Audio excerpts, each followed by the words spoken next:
Daniel, what is the significance of what has happened today, bearing in mind it comes after yesterday's round of explosions via pagers? Well, Joe, in terms of the technology, I think it's too early to say, but this is, of course, approaching a year where the Lebanese border has been a very hot border. It hasn't escalated into all-out war between Israel and Hezbollah. This is going to have impacted Hezbollah's capacity. They're going to have to investigate how this was infiltrated. Some of their operatives are not going to be available. If Israel were looking for conditions to escalate this to a full-scale strike on Hezbollah, this has perhaps created those conditions. It's a risky business going to war with Hezbollah, so they may be looking at it like that.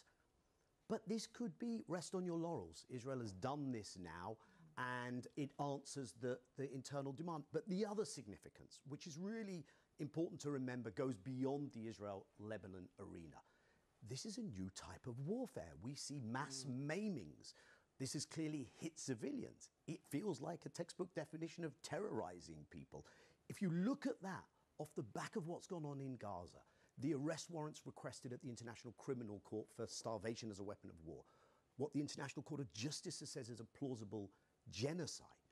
What this means for how war is conducted, that Israel can get away with this, raises a whole new set of questions. I mean, it's incredibly audacious. There's no doubt about it. And they are going, the Israelis, for the communications at the heart of Hezbollah, which is deemed a terrorist organisation by Israel, the UK and the US. What do you think Israel's strategy is here?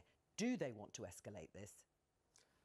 It's a really interesting question, and you're not the only one asking it today, Joe. That is the military commentators, the strategic analysts that I'm following in Israel are asking that question because they're saying, look, yeah, audacious, Israel's great at these pyrotechnics, this was significant, but what is Israel trying to achieve? It looks more tactical than strategic. Now, Benjamin Netanyahu, of course, wants to keep his domestic political coalition together. He wants to revive himself as the essential wartime leader. So he wants to continue war.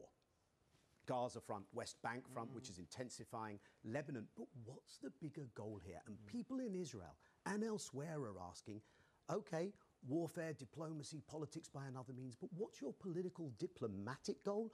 And there doesn't appear to be one on the horizon beyond more war. And there is, of course, always the risk that that decision about escalation goes out of Israel and Benjamin Netanyahu's hands, because what are Hezbollah and perhaps Iran, who sponsor them, what's their reaction going to be? Well, indeed, you would imagine that Israel went into this prepared for this to lead to a much greater escalation. Now, Hezbollah is faced with a dilemma. On the one hand, this is a provocation. Can it go unanswered? On the other, the least auspicious of circumstances, right now in the immediate term, for Hezbollah to respond, they're going to have to find out what happened. They've got a lot of people who aren't available, one imagines, for an escalation right now.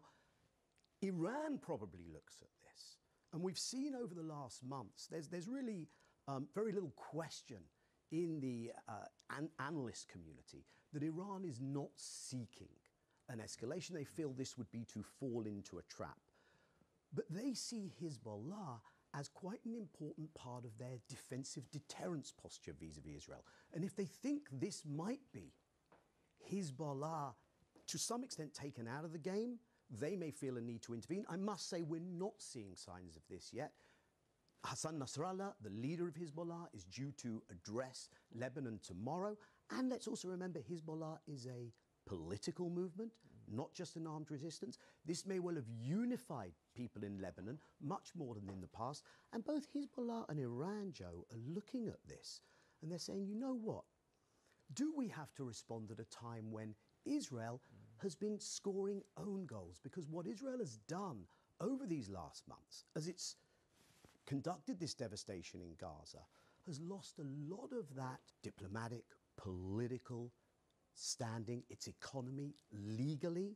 So Israel is quite divided and in a certain amount of trouble. So maybe just allow it to continue doing that. Well, on that, what is the public reaction in Israel? Because Benjamin Netanyahu is quite a divisive figure and has been, although of course, the population unified behind him in the aftermath of the October 7th massacre. But now, in response to this, what's been the reaction?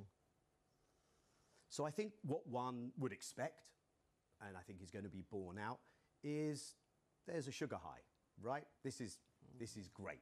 But the extent of the internal polarization is not going to go away.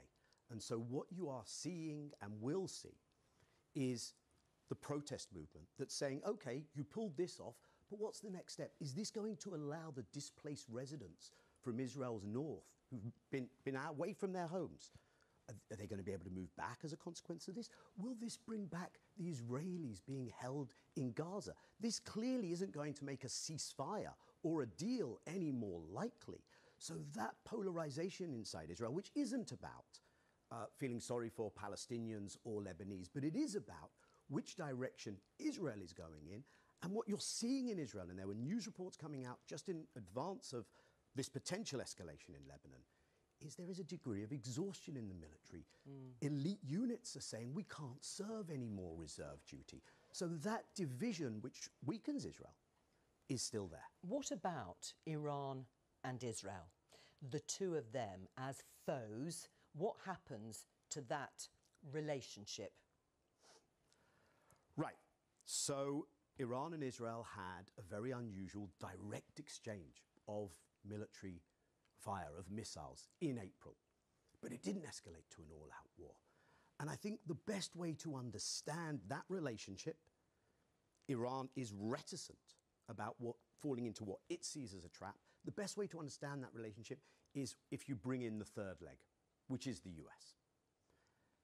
It has long been considered that what Benjamin Netanyahu is keen on is to have America brought in to a fight with Iran.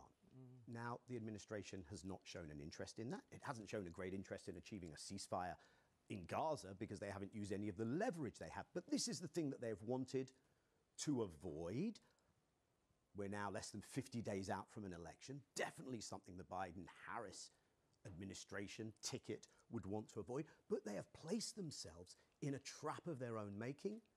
And Israel knows that. And Israel knows that America may be saying, hey, don't escalate further. But when Israel says, are you going to give us the weapons? The US is still going to do that. And again, Iran, I think, can look at this and say the world, public opinion, is more mobilized than ever against Israel. Maybe we don't have to do more, especially on a day when you saw the United Nations vote to codify a decision of the International Court of Justice from July 19th that Israel's occupation is illegal, Israel needs to be placed under sanctions. So that's the bigger picture. Daniel Levy, thank you very much. Thank you, Joe.